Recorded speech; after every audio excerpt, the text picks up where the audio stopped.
ኣብ ኢትዮጵያ ኣብ ክልል ኣምሓራ ዞባ ደቡብ ወሎ ወረዳ ላጋምፖ ኣብ ልዕሊ ሓንቲ ህዝባዊት መጓዓዝያ ሚኒባስ ብዝተፈጸመ መጥቃዕቲ እንተወሓደ 5 ሰባት ህይወቶም ከም ዝሰኣኑ ሰበስልጣን እቲ ዞባን ምንጭታት ሆስፒታልን ሓቢሮም። ሓላፊ መምርሒ ፀጥታ እቲ ዞባ ኮሚሽነር ዘለቀ ኣልባቸው ኣብ ዝሃቦም መግለጺ ንግሆ ኣብ ዝነበረ ግዜ ካብ ገነተ ናብ ኣቐስታ ይጓዓዙ ኣብ ዝነበሩ ንጹሃን ተጓዓዝቲ ተኹሲ ከም ዝተኸፈተ ይገሊጹ። ብመሰረት ሓበሬታ እቲ ኮሚሽነር 3 ሰባት ብኡንብኡ ህይወቶም ክሓልፍ እንከሎ 5 ድማ ጉድኣት በፂሕዎም ናብ ሆስፒታል ከም ዝኣተው ገሊጹ። እቲ ኮሚሽነር ነቲ መጥቃዕቲ ጽንፈኛታትን ግብረ ሽበራውያንን ክብሉ ዝጸውዖም ኣብቲ ከባቢ ዝንቀሳቐሱ ዕጡቓት ፋኖ ከም ዝፈጸሞ ብምግላጽ እቲ ጽንፈኛ ሓይሊ ኣብ ከባቢ ገነተ መጥቃዕቲ ንምፍጻም ይደሊ ስለ ዝነበረ ተወሳኺ ሓይሊ ወገን ይመጽእ ይኸውን ይብዝብል መንገዲ ዓጽዩ ኣድቢዩ ይጸኒሕ ኢሉ። እዚ ተግባር ድማ ብጽልኢ ህዝቢ ዝተፈጸመ ምዃኑ ወሲኹ ገሊጹ። በቲ ካልእ ወገን ሓደ ኣብ ሆስፒታል ኣቐስታ ዝርከብ ምንጪ ናብቲ ትካል ሕክምና 5 ቁስላት ከም ዝመጹን ብተወሳኺ ሓደ ሰብ ህይወቱ ሓሊፉ ከም ዝበጽሕን ኣረጋጊጹ። ካብቶም ንሕክምና ዝተወስዱ ቁስላት ተወሰኽቲ 2 ሰባት ህይወቶም ብምሕላፉ ሓፈሻዊ ቁጽሪ ናይቶም ዝተቆተሉ ሰባት 5 በጺሑ ምህላውን ተሓቢሩሎ። እቶም ዝሞቶን ዝቆሰሉን ብተኹሲ ጥይት ጉድኣት ከም ዝበጽሖም እቲ ምንጪ ገሊጹ። ከም ዝከር ኮሚሽን ሰብኣዊ መሰላት ኢትዮጵያ ንሰበስልጣን መንግስትን ዕጡቓት ፋኖን ብምጥቃስ ኣብቲ ክልል ካብ ሕጊ ወጻኢ ዝፍጸም ቅትለት ኣብ ልዕሊ ሰላማውያን ሰባት ዝፍጸም መጥቃዕትን ዕንወት ንብረትን ይፍጸም ከም ዘሎ ዝገለጸ ኮይኑ ብሰንኪቲ ኣብቲ ክልል ዝረአ ዘሎ ስግኣት ፀጥታ ድማ ኣብ ልዕሊ መጓዓዝያን ተጓዓዝትን ተደጋጋሚ መጥቃዕትታት ክበጽሕ ጸኒሑ እዩ። ሕጂ እቲ መንገዲ ንምንቅስቓስ ክፉት ኮይኑ ከም ዘሎ ግን ሰበስልጣን እቲ ዞባ ሓቢሮም ኣለዉ። ኣብ ጎኒ ብልጽግና ተሰሊፎም ብሄራዊ ረብሓ ህዝቢ ትግራይን ህዝቢ ኤርትራን ናብ ዋጋ ዕዳጋ ዘቕረቡ ባንዳታት ተጋሩን ኤርትራውያንን ኣብዚ ሕዚ እዋን ዝገብርዎ ዘሎ ምንቅስቓሳት ብብርክት ዝበሉ ኣካላት ከቢድ ቁጥዐ ወሊዱሎም። ብርጌድና ሓመዱን ዝበሃል ውዳበ ዝመርሕ በየነ ገብረ ዝጋብሔር ወይ ከዓ ውፍይ ብዝብል ስያመ ዝፍለጥ ኣካል ኣብ ኢቲቪ ቀሪቡ ኣብ ዝሕለፎ መልእኽቲ ኢትዮጵያ ዋንነት ኣፍ ደገ ባሕር ንምርካብ ትገብሮ ዘላ ምንቅስቓስ ቅቡልነት ኣለዎ ክብል ገሊጹሉ። ኣብ ኣዲስ ኣበባ ዝርከቡ ባንዳታት ተጋሩ ኣብ መቐለ ዘላ ስልጣን ንምርካብ ምዕራብ ትግራይ ንስርዓት ብልጽግና ኣሕሊፎም ንምሃብ ድልዋት ከም ዝኾኑ ኣብ ዝግለጸሉ እዋን ኣብ ጎኒ ብልጽግና ተሰሊፉ ኣብ ኣስመራ ዝርከብ ስልጣን ንምቁፅጻር ዝሰርሕ ዘሎ ብርጌድ ናሓመዱ ዝተባሃለ ሓይል ድማ ዓሰብ ንመንግስቲ ኢትዮጵያ ኣሕሊፉ ንምሃብ ኣብ ስምምዕነት ከም ዝበጽሐ ዘመላኽት ቃለ መሕተት እዩ። ኣይተ በየነ ገብረሄር ወይ ከዓ ውፍይ ዝተባሃለ ውልቀ ሰብ ቃሉ ከንጸባርቕ ዝተረኣየ እዚ ውልቀ ሰብ ብሄራዊ ረብሓ ኤርትራ ናብ ዋጋ ዕዳጋ ብምቕራብ ስልጣን ኤርትራ ንምቁፅጻር ዘለዎ ፍሉይ ድሌት ዘንጸባርቐሉ እቲ ቃለ መሕተት መንግስቲ ኢትዮጵያ ወይ ከዓ ስርዓት ብልጽግና መሬት ኤርትራ እምበር ህዝቢ ኤርትራ ኣየድልየናን ንዝብል ቁልዕ ፖሊሲ ብልጽግና ተቐቢሉ ኣብ ጎኒ ብልጽግና ክሰርሕ ከም ምርኣይ ዝሕዝንን ልቢ ዝሰብርን ዜና የለን። እዞም ኣብ ኣዲስ ኣበባ ሰፊሮም ዝርከቡ ባንዳታት ተጋሩን ኤርትራውያንን ሕዚ እውን ክፈልጥዎ ዝግባእ ሓደ ነገር እንተሃለወ ብሄራዊ ረብሓታት ህዝብታቶም ናብ ዋጋ ዕዳጋ ብምቕራብ እቲ ሸውሃቶም ዝኾነ ስልጣን ንምርካብ ዝገብርዎ ዘለዉ ናይ ሕልሚ ጉዕዞ ከም ዘይሳኻዕ ፈሊጦም ሕዚ እውን ከይረፈደ ኣብ ጎኒ ህዝቦም ተሰሊፎም ታሪካዊ ሓላፍነቶም ክዋፁ ጸዊዕት እንዳቐረበ ይርከብ። ትግራይ ንኽድብድቡ ደብዳብ ንኽፍጽሙ ቅድመ ኩነት ሓሶት ተሸኪሞም መጽኦም ኣለዉ። እቲ ሓሶት መረጃ ድሕነትን ዘውፅእ እዩ። ገለ ሰባት ንእከለ ኣባል ናይ መረጃ ድሕነትን ናይ ኢትዮጵያ ኮይኖም እዩ ይጥቀመሎም ኣሎ እምበር ኣሚኑ ኣባል ክገብሮም ኣይኽእልን። መረጃ ድሕነትን ግን ዝጥቀመሎም ኣብ ሚድያ ዘለዉ ኣብ ናይ ፈነወ ሚድያ ይኹን ኣብ ማሕበራዊ ሚድያ ይኹን ዘለዉ ይጥቀመሎም እዩ ዳጥቀመሎም እውን መጽኡ እዩ። ንኣብነት እዚኣ ሕዚ ብጣዕሚ ከባድ ነጥብያ ቁፅሪ 2 ሓውዜን ኢሎም ሰይሞም ሰነድ ዴቨሎፕ ገይሮም ንናይ ማሕበራዊ ሚድያን ናይ ፈነወ ሚድያን ተጠቀምቲ ሂቦም ንተጋሩ እውን እንተይተረፈነቶም ፀረ ትግራይ ዝቃለሱ ዘለዉ ሂቦም ትግራይ ከጥፍኡ ዓሊሞም ይኸዱ ኣለዉ። ንኣብነት ካብቶም ተጋሩ በንዲዶምና ዝኔው ተጋሩ ውሽጢ በዓል ጣዕመ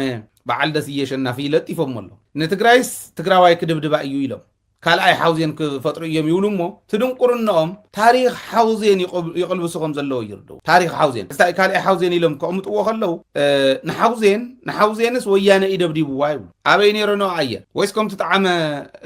ዓረዶም ዝበሎ ኣብ ሓውዜን ህዝቢ ንኽድብድብ ኮነ ኢሎም መውፅኦም ኣብኡ ተራእዮም ንዕኦም ኣምሲሉ ንህዝቢ ንኽድብድብ ኮነ ኢሎም ባዕሎም እዮም ሰሪሖም ወይ ይሕሱ ነይሩ። ጽባሕ ንጎ ተመሊስኩም በቲ ሓደ ገጽ ኮንኩም እቲ ትማሊ ዝበልኩምዎ ትሕዝ ትብልዎ ዘለኹም ንጽባሕ ክትቅይርዎ ከም ዘይትኽእሉ ይትረፍደት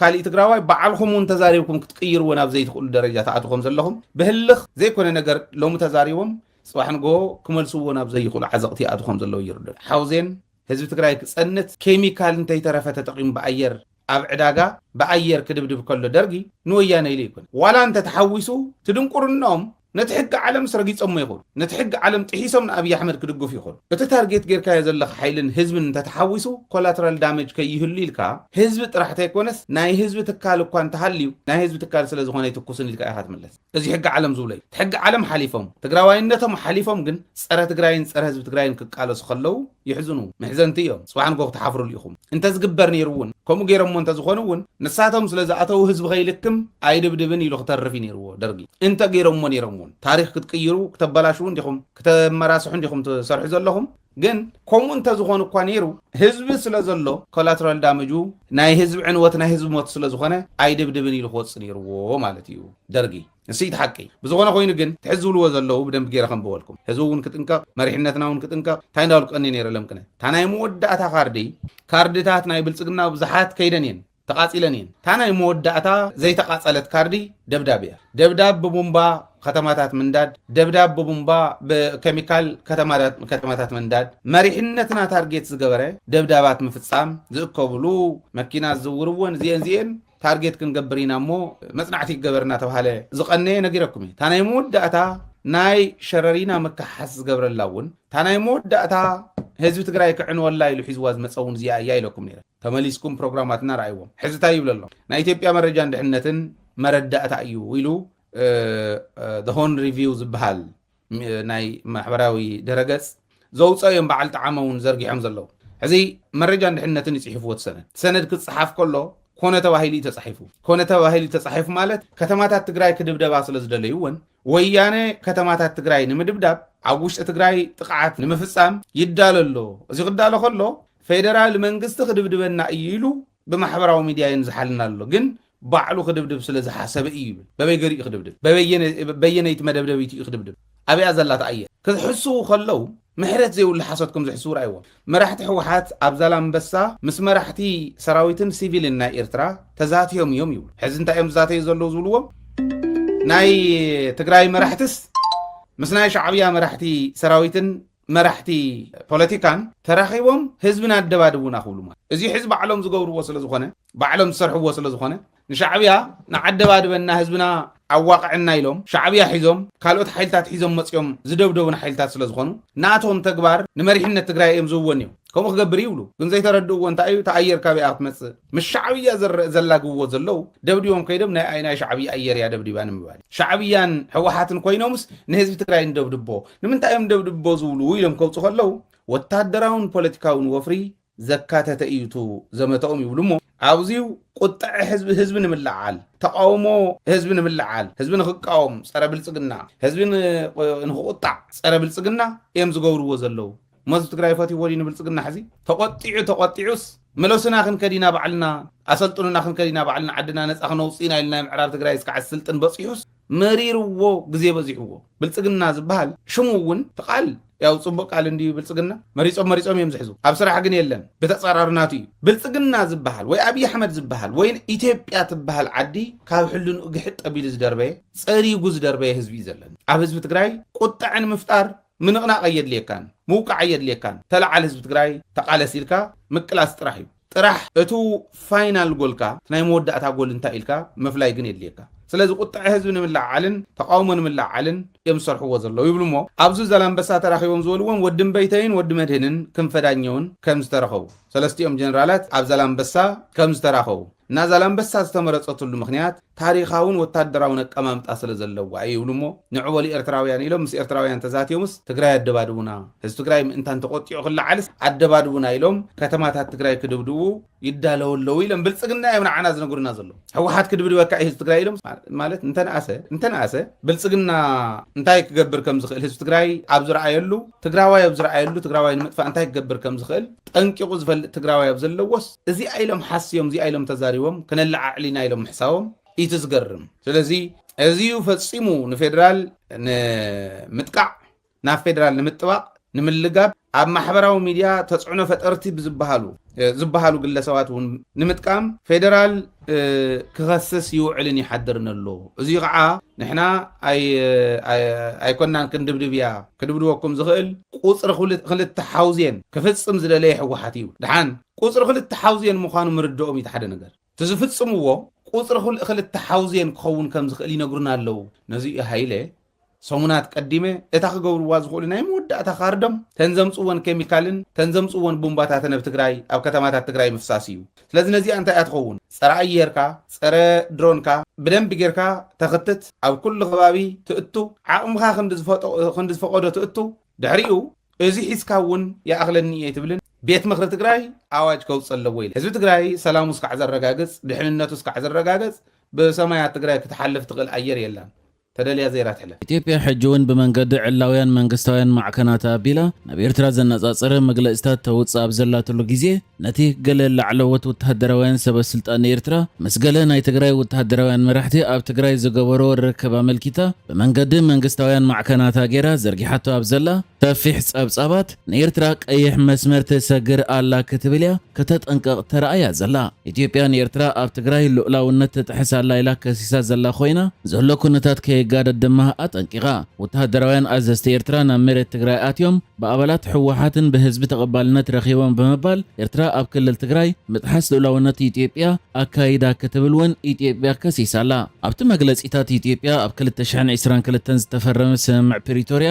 መንግስቲ ፌደራል ሙሉእ ብሙሉእ ጸኒዑ ከም ዝሓዞን ገሊጻ ዘላ ኮይና ህዝባዊ ኣገልግሎት ናብ ትግራይ መሊሱ መሰረተ ልምዓት ዳግማይ ክህነጽ ገይሩ ተመዛበልቲ ዳግማይ ናብ መረበቶም ክምለሱ ጽዒሩ ክልላዊ ባጀት ድማ ሰሊዑ ድሕሪ ምባል ኤርትራ ግን ድሕሪ ኩናት 1998-2000 ዓመተ ምህረት ኣብ ልዕሊ ኢትዮጵያ ዝነበረ ተጸባኢ ኣቃውማ ፈጺማ ኣይገደፈቶን ቀጺላቶ ኣላውን ክትብል ከሲሳ ንነዊሕ እዋን ጸንሐ ናይ ኤርትራ ስትራቴጂ ከዓ ምድኻም ኢትዮጵያ ከምኡውን ድሒሮ ኣብ ሶማልያን ኣልሸባብ ዝድግፍ ኣብ ከባቢ ጅቡትን ቀይሕ ባሕርን ዝግበር ንጥፈታት ዘይምርግጋእ ዘይምቁራጽ ከምኡውን ኣብ ውሽጢ ኢትዮጵያ ንዝርከቡ ዕጡቓት ውድባት ምወላ ምግባር ዝብሉ ስትራቴጂታት ናይ ኤርትራ እዮም ድሕሪ ምባል እዚ ድማ ውድብ ሕብረት ሃገራት ኣብ ልዕሊ ኤርትራ እገዳ ክገብር ኣገዲድዎ ነይሩ እውን ኢላ ኢትዮጵያ ኣብቲ መግለጺ ብተወሳኺ ብጀካቲ ገለ ላዕለዎት ወተሃደራውያን መራሕቲ ኤርትራ ምስ ናይ ትግራይ ዝገበርዎ ርክብ ከም ቀይሕ መስመር ዝተሓልፈ ጌራ መግለፂ ሓሊፋ ኣብ ውሽጣዊ ጉዳይ ኤርትራ እውን መግለፂ ክትህብ ተራእያ ዘላ ኮይና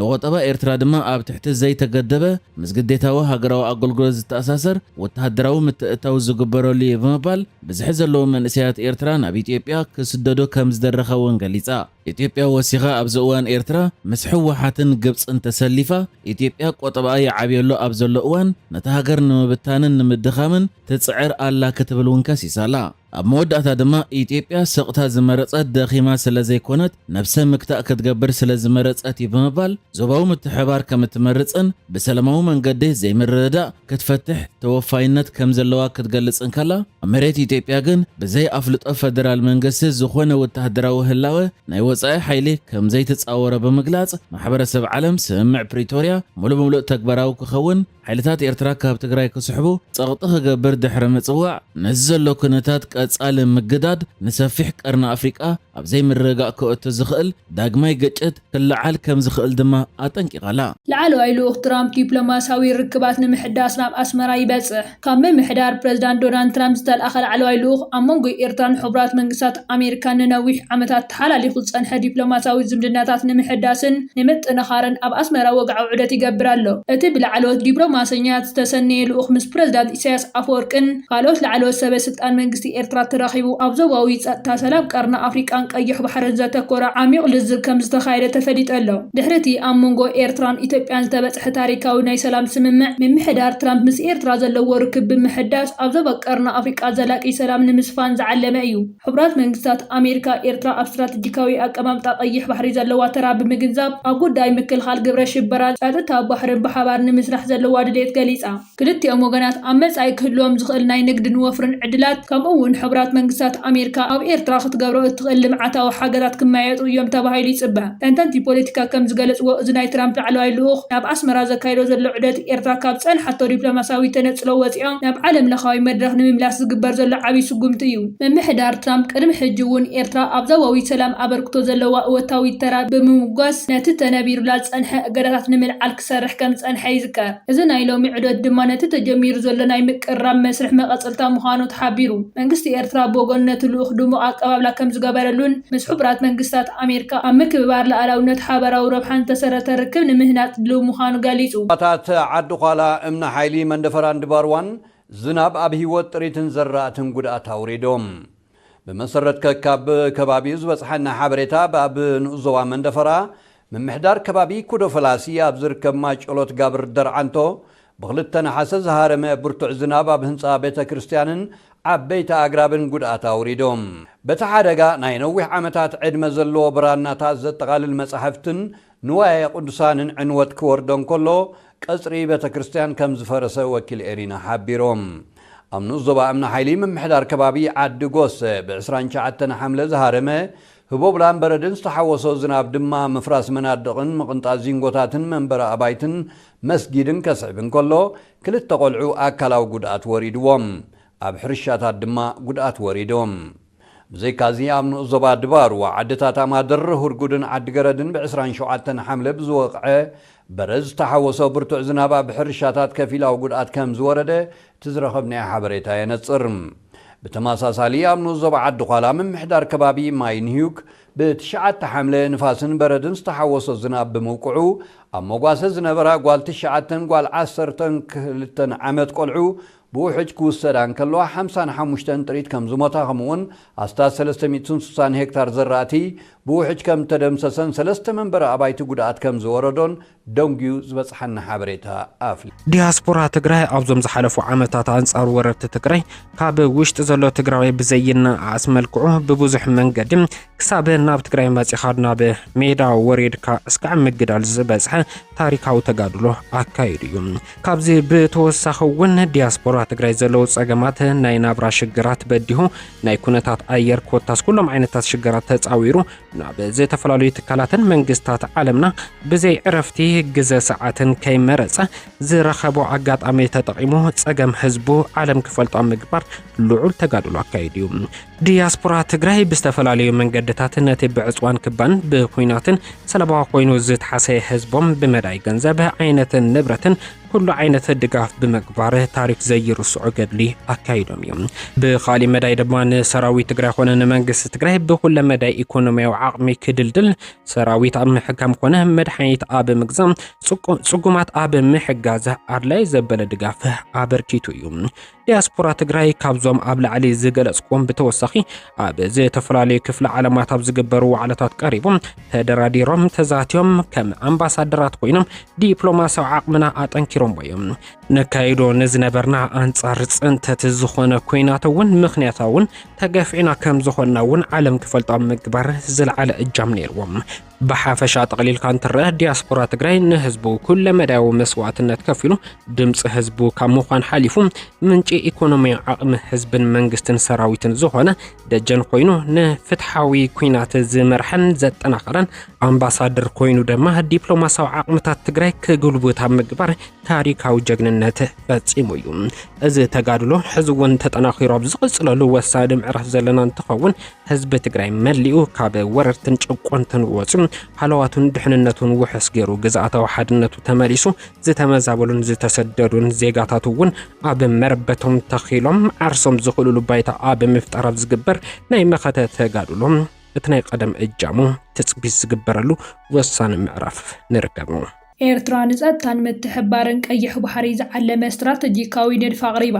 ኣብዚ ዞባዊ ኩነታት ብቕልጡፍ ዝቀያየረሉ ዘሎ ተኣፋፊ እዋን መንግስቲ ኤርትራ ንጸጥታን ምርግጋእን ቀይሕ ባሕሪ ዝዓለመ ኣብ 12 ነጥብታት ዝተሰረተ ስትራቴጂካዊ ንድፍ ንቤት ምኽሪ ሃገራት ገማግም ቀይሕ ባሕርን ወሽመጥ ዓረብን ኣቕሪቡ እዚ ንድፍ እዚ ዞባዊ ሰላም ንምውሓስ ዘድሊ ናይ ሓባር ስራሓት ስሉጥ ምትሕብባርን ንምትካል ዝዓለመ ኮይኑ ቀንዲ መበገሲኡ ድማ በዓል ቤትነት ውሳነን ናይተን ኣብቲ ዞባ ዝርከባ ሃገራት ምዃኑ ተገሊጹ። እቲ ብኤርትራ ዝቐረበ ሰነድ 12 ነጥብታት ካብ መሰረት ናይቲ ዞባ ስትራቴጂ የቐምጦም። ቀዳማይ ክለመዳዊ ገምጋም ንኹነታት ቀይሕ ባሕሪ ብሓቀኛን ዘይሻራዊ መንገዲ ምግምጋም። ካልኣይ ንጹር ሽቶታት ኣብቲ ክስራሓሉ ዝድለ ሽቶታትን ዕላማታትን ሙሉእ ንጹርነት ምፍጣር። ሳልሳይ ምፍላይ ስግኣታት ንጸጥታ ቀይሕ ባሕሪ ስግኣት ዝኾኑ ረቑሒታት ብዝርዝር ምልላይ። ራብዓይ ተግባራዊ ስትራተጂ ንውሃቢ ዕላማታት ንምዕዋት ዘኽእል ስትራተጂ ምሕንጻጽ። ሓምሻይ ምክልኻል ሓደጋታት ንስግኣታት ንምምካትን ንምውጋድን ዝሕግዙ ስልትታት ምውጻእ። ሻድሻይ ሕልሚ ምትግባር ነቶም ስትራተጂታት ናይ ተግባር ዝቕይሩ ዝርዝራዊ ወደባት ምድላው። ሸውዓይ ምውፋር ጸጋታት ንምትግባር ዘድልዩ መሓውራትን ፋይናንሳዊ ጸጋታትን ምውዳብ።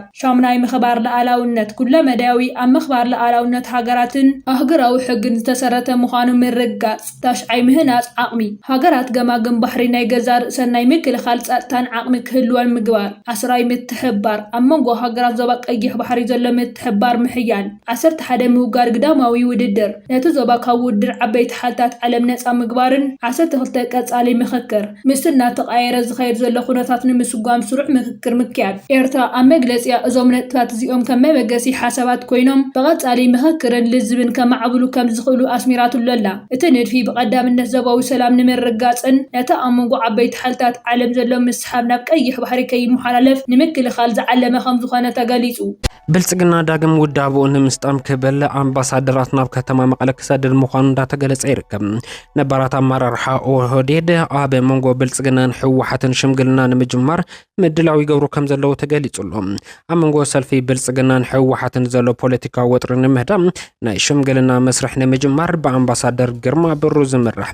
ናይ ቀደም ኣመራርሓ ኦህዴድ ዝሓዘለ ጉጅለ ጻዕሪ የካየድ ከም ዘሎ ካብ ዲፕሎማስያዊ ምንጭታት ዝተረኸበ ሓበሬታ የመላኽቱ።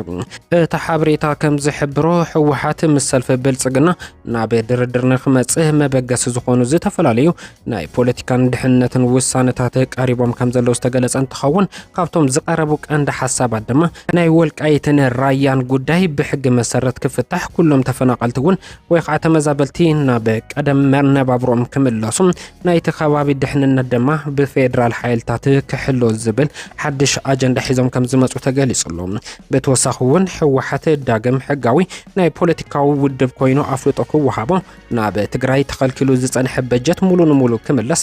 ናብ ቁጠባዊ ሕዌት ዝሰጋገረሉ ባይታ ክፍጠር ብተመሳሳሊ እውን ናይ ቀደም ተዋግእቲ ናብ ዲዲአር ክኣትዉ ዝብል ሓደገኛ ናይ ዘተ ኣማራፂ ሒዞም ቅልቅል ከም ዝበሉ ተገሊጹሎም። ብፍላይ ምዕራብ ትግራይ ሕዚ እውን ድሕንነቱ ውሕስ ንምግባር ብፌደራል ሓይልታት ክሕሎ ዝብል ኣጀንዳ ፈጺሙ ተቐባልነት ዘይብሉ ምዃኑ ክፍለጥ ይግባእ። ብፍላይ ስርዓት ብልጽግና ኣብ ጸለምቲ ተመሳሳሊ ተግባር ብምፍጻም ህዝቢ ከባቢ ጸለምቲ ክንደይ ዓይነት ግፍዕታት ከም ዝተፈጸመ ናይ ቀረባ እዋን ተዘክሮ እዩ። እቲ ሰላም ተድላይ እንተኮይኑ ስርዓት ብልጽግና ሰላም ምዝደሊ ብሕታዊ መራጺ ግዛኣታዊ ሓድነት ትግራይ ተመሊሱ ውሕስ ብዝኾነ መንገዲ እውን ተመዛበልቲ ናብ መረበቶም ተመሊሶም እቲ ዝነበረ ምሕደራ ዝትከለሉ ባይታ ምዝፍጠር ጥራሕ ምዃኑ ክፍለጥ ይግባእ። ካልእ ዜናና ድማ ዓብዪ ብኤርትራውያን ካልኦት ኣቢሉ ንኤርትራ ንምውራር ዝተፈላለየ ፈጠነ ውሽጢ ሃገርን ብሚድያታትን ድማ እናገበረ ይርከብ። ኣብ ውሽጢ ኤርትራ ሃይማኖት ንምፍላይን ግጭት ንምፍጣርን ዝተፈላለዩ ስራሕቲ ዝሰርሐ ኮይኑ ኣብዚ ሕጂ እዋን ድማ ተቃወምቲ መንግስቲ ኤርትራ ኢና ዝብሉ ውልቀ ሰባት ብምግዛእ ናብ ሚድያ ወፂኦም ቀይሕ ባሕርን ዓሰብን ሂውና ካብ ኢትዮጵያ ንኤርትራ ዘድሊ ነገራት እንተወሰድና እንታይ ፀገም ኣለዎ ኩሉ ድማ ይዛረበለው እስከታብ ደርኢና ንመለስ ኢትዮጵያ ዘለዎ በአንጻር ርሕቀት እኳ እንተርኢናስ ከባቢ 60 ኪሎ ሜትር ርሕቀት ቀረበ ቅርበት ዘለዎ እዩ። እዚ ባሕሪ እዚ ከዓ ምናልባት ውሕስ ብዝኾነ መልክዑ ክመሓደር እውን ስለዘይከኣለ ብርክት ዝበሉ ግብረ ራዕዳውያን ክንብሎም ንኽእል ዝተፈላለዩ ፀረ ሰላም ሓይልታት ብኡ እንዳሸለኹ እንዳኣተው ኢትዮጵያ ኳስ ኣብ ዝተወሰነ እዋናት ናይ ዝግዳይ ክትከውን ዝኽኣለትሉ ኩነታት ነይሩ። ካብዚ ብምብጋስ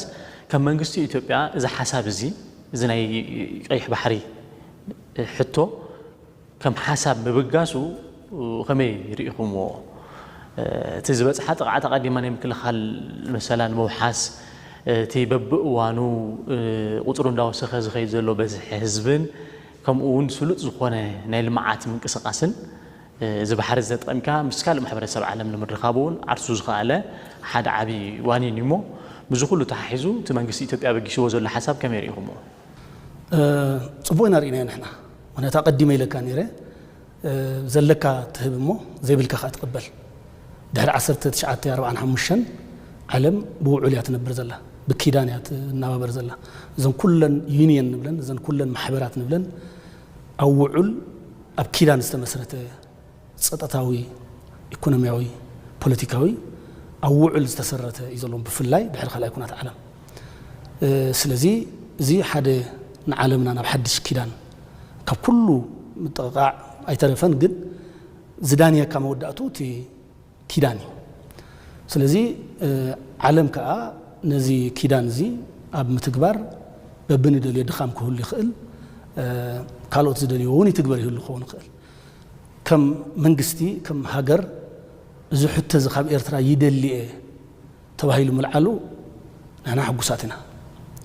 ምክንያቱ ዘለና ተሓቲትና ኣለና በቲ ዘለና ኣቢልና ዘይብልና ንረክብ ኢና ስለዚ ትረብሓ ንኩላህና እዩ ብነፃ ዝበሃል ሕቶ የለን ተዘሎ ተመላሊእኻ እዩ ስለዚ ብዙሓት ሰባት በብናቶም ሸነኽ ይጥምትዎ እዮም ንሕና ከም ምንቅስቃስ ከም ናይ መጻኢ ለውጢ ዘለና ፕላን ካብ ኢትዮጵያ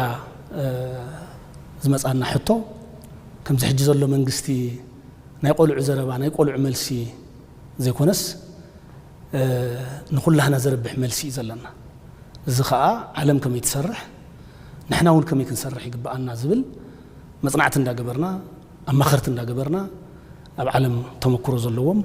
እዚ ጉዳይ እዚ ከመይ ክፍታሕ ይኽእል ከመይ እውን ክምለስ ይኽእል ዝብል ስቑኢሉ ኣብ ታሪክ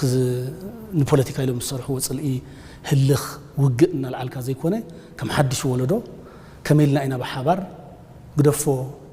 ምጥቃም ዘይኮነ ሲ ፀጥቱ እውን ከመይ ገርና ኢና ብሓንሳብ ነውሕሶ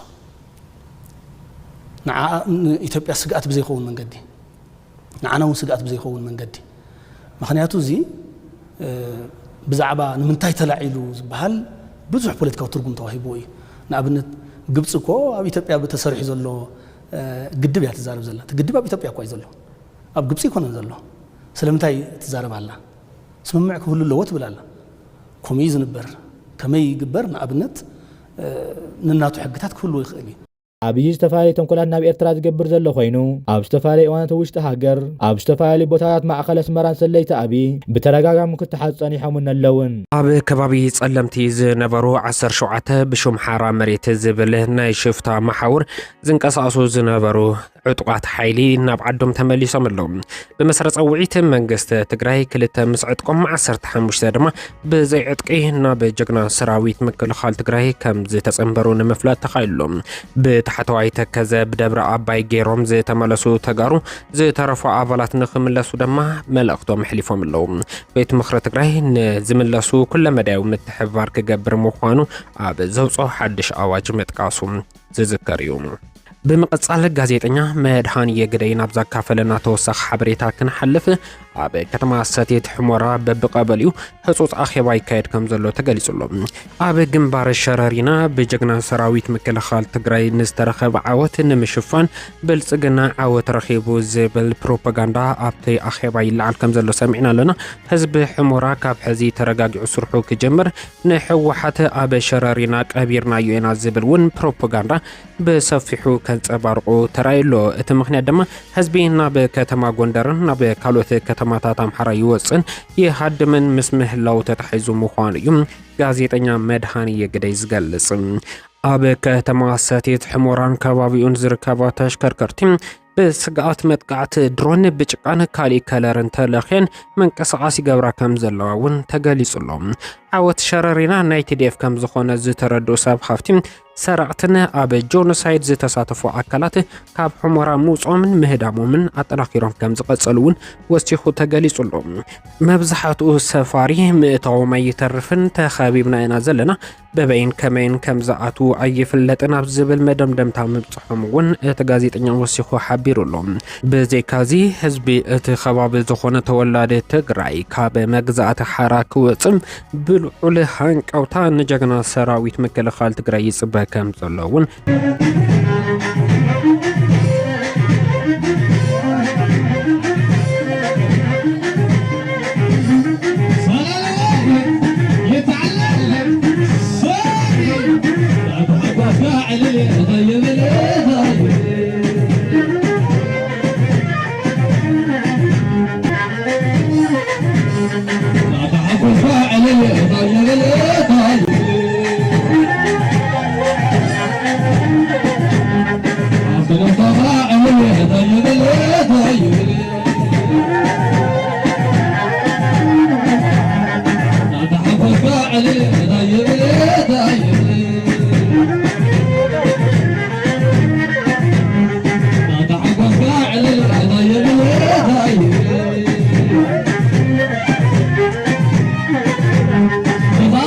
Kina